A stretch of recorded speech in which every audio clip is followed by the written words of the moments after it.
Сәлеметсіздер ме? Бүгін біз балықтан жаркоп жасайтын боламыз. Бізге керекті заттар: балық тазаланған, осылай кесілген және де тұздалған, асқабақ, пияз, картошка қажет болады.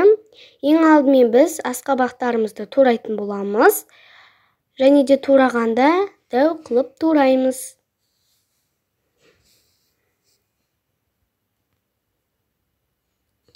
Міне осылай. Одан соң картошкаларымызды тураймыз. Міне осылай дәл видеодағыдай турап алатын боласыздар. Одан соң пиязымызды тураймыз. Одан кейін балығымызды қуырып аламыз. Қуырғанда қатты қыздырып емес, шала қуыратын боламыз. Осылай астын үстін шала қуырамыз.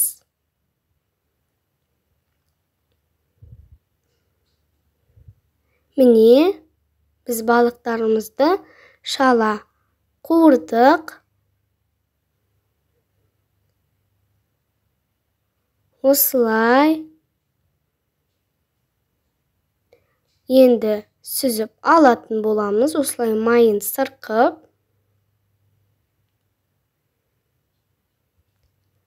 Одан соң қызып тұрған майымызға пиязымызды салып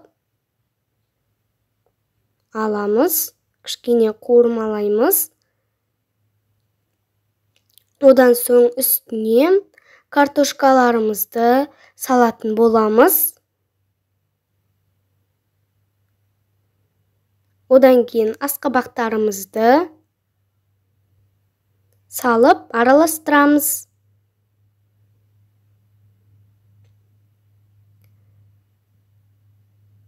Міне осылай. Одан соң кішкене тұз салып араластырамыз.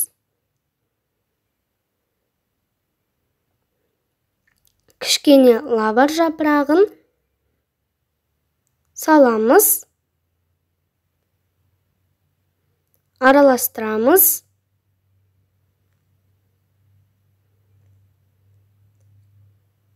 Одан кейін суымызды құямыз. Араластырамыз.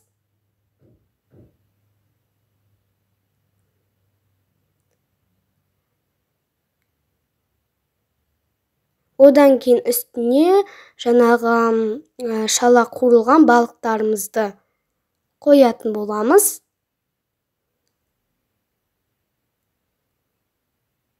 Міне осылай дәл видеодағыдай қойып алатын боласыздар.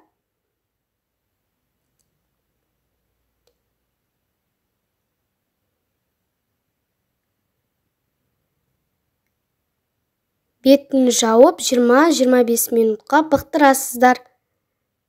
Міне біздің балықтан жаркопымыз дайын болды. Тарелкамызға салып аламыз. Міне біздің балықтан жаркопымыз дайын. Міндетті түрде жасап көріңіздер. Өте дәмді, керемет болып шығады. Және де әсеміне қарай өздеріңіз әсемдесеңіздер болады. Тіркеліп, лайк басып, лүпіл басып, қоңырауша белгісін басуды ұмытпаңыздар. Ас болсын!